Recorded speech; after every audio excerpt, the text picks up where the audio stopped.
This is Curious Minnesota, a Star Tribune project that sends staff from the state's largest newsroom hunting for the answers to great questions we receive from you, our readers. We're here to answer everything you want to know about the state's people, places, and culture. Welcome to Curious Minnesota. I'm your host, Erica Pearson. This episode of Curious Minnesota is sponsored by Primrose Schools. Today's show is about a symbol of this state that has become so quintessentially Minnesotan, it's hard to imagine a time when it wasn't so prominent. Here's a hint.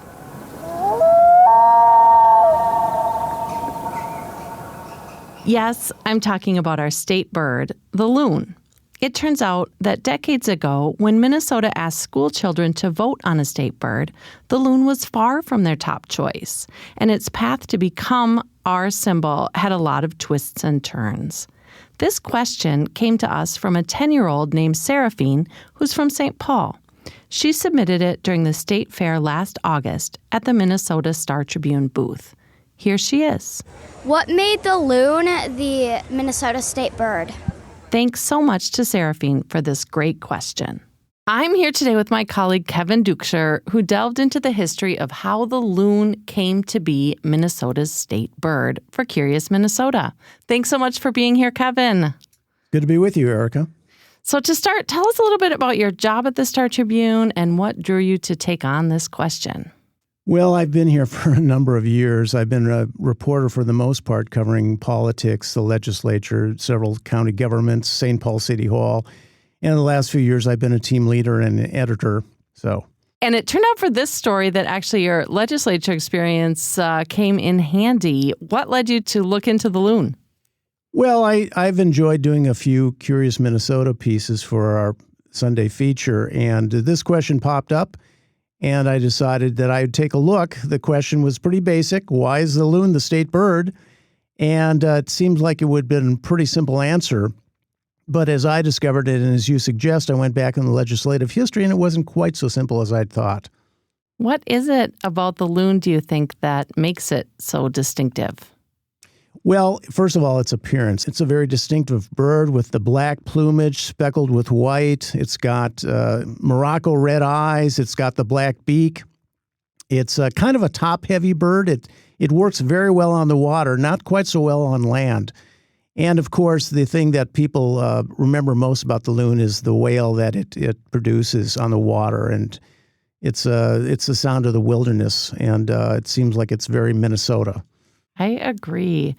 I grew up in Wisconsin, and the state bird, our state bird there, doesn't play such an outsized role in our image. It's not really part of our identity. It's the robin, which sort of forgettable. But Minnesota does have this love of the loon that's hard to miss. It's everywhere here, and it's impossible to imagine another bird playing that role. But you discovered that this was not an easy decision for the state to make. It's interesting. We were one of the last states in the union to actually select a state bird. Alaska and Hawaii, which weren't even states, had selected their birds before we got around to doing it in 1961. And it is true. It took about 30 years. In the 20s, the states began a drive to sort of, and I think it was pushed by the Women's Federation of Clubs, to name state birds. And so Minnesota got in the same campaign, but it took us more than 30 years to finally choose the loon. And in the meantime, there were a lot of birds in play. What were some of the ones they considered? Yeah, there were a lot of birds in play. The goldfinch seemed to be the odds-on favorite early on. The women's clubs liked the goldfinch and named it the unofficial state bird until a legislator from St. Paul said that the goldfinch didn't winter north of Anoka, which, as it turns out, is not true. But nevertheless, that pretty much killed the goldfinch's chances. But there were other birds, too. The pileated woodpecker was very popular, the wood duck, the mourning dove, and there were a number of others that were looked at as well. Thank you. We'll be right back. At Primrose, our balanced learning approach means exploring academic skills and life skills, combining purposeful play with nurturing guidance from teachers, and setting children up for success in future classrooms. Learn more at primroseschools.com/Twin Cities.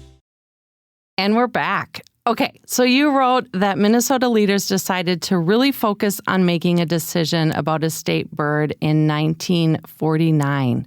What changed then, and how did they go about it?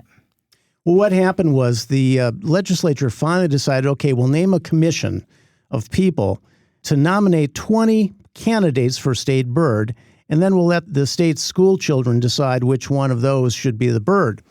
So they put together this commission. They came up with 20 candidates, which included the loon, the rose-breasted grosbeak, and any number of the goldfinch was in that number too, the robin, the wood duck, the pileated woodpecker, all kinds of birds. And what won, according to the school kids, was a scarlet tanager. The thinking was that it probably won because of the promotional material that was passed around the state. The scarlet tanager was bright red, and that's what the kids responded to. That's interesting. I have not seen one at my bird feeder or noticed them around. I don't remember seeing one myself. Yeah, that's. I can see how it's appealing, though. It is a beautiful bird. Yes. Okay, but as we all know, the scarlet tanager did not end up our state bird. There was a turning point, and from your story, I learned that it actually was a visiting curator from the American Museum of Natural History in New York who came to Minnesota and started talking about the loon and how perfect it was for us. Yeah, it's interesting. In the 50s, the loon really got traction, and it was mainly because of bird experts. They're called ornithologists. And this particular ornithologist from New York, who was here in town to give a lecture at the U, said that he thought the loon was the ideal bird for Minnesota. It was a water bird. It was a wilderness bird. It was very distinctive. And he pointed out Minnesota's a land of 10,000 lakes, and what better bird to have for the state bird? I liked that then this got some traction from a Minneapolis Tribune column by Barbara Flanagan. So we had a little role to play, our predecessors. But it still took a while for this to actually happen then. Yeah, there were a couple long shots taken in the 50s. The pileated woodpecker, again, got some looking at, and the red-winged blackbird actually got some attention as well. But in 1961, the Minnesota Ornithologists Union came out and said, we think the loon should be the bird. They noted that the loon migrated throughout Minnesota. It was easy to spot on a lake, easy to hear, and they said it would reproduce well in promotional photos for the state. Which turned out to be very true. So you included some great moments from when the House took this up and had a debate on their floor in 1961. I'm wondering if you can read some of it for us. Yeah, the bill was sponsored by 5 House members. It was bipartisan, 3 liberals, 2 conservatives. And one of the sponsors, Representative Lauren Rudder of Kinney, said in committee that many Minnesotans had written to him to agree that the loon typified the wilderness and the lake areas of our state.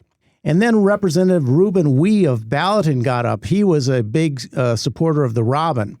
And he challenged Rudder to give us a demonstration of the call of the loon. And Rudder demurred. He said, I am sorry, but I cannot. He said, I am not a bird caller. Representative Edward Barzanis of Glenwood came to his aid and said that the loon's call had a certain sweet sadness that reminded him of an old Irish tenor singing, I'll take you home again, Kathleen. I love it. And so then they held a vote and the loon carried the day? Yeah, they finally did. The House approved the bill on an 88-25 vote, which is that's pretty overwhelming. And the Senate followed suit 56-7. Governor Elmer L. Anderson signed the bill on March 13th, 1961, and Minnesota had its state bird. That's great. The rest is history. Well, thank you. You do end on a little bittersweet note about the loon because our changing climate is making Minnesota less hospitable for this bird that we all love so much. I wonder if you could talk a little about that. Yeah, there are concerns today that rising temperatures are going to force the loons to move farther north and therefore leave Minnesota for Canada. It's proper to note that 93% of the loons in the world do breed in Canada. But Minnesota has a bigger loon population among the 48 states, the lower 48, than any other state. But there is concern, as I said, that loons will migrate to Canada as temperatures rise. There's concern about the toxic mercury levels in the fish in the lakes, which, of course, fish are the favorite food for loons, and expanding lakefront development, which might threaten their breeding areas along lake shores. Well, it's a reminder to when the loons come back this spring to really pay attention to those calls and enjoy it while you can, and think about this bird that's come to mean so much for our state. Absolutely. You look around, you can't miss the loons. They're at the lottery counters. They're on license plates. We've got statues of them throughout the state. We're obviously very much in love with our loons.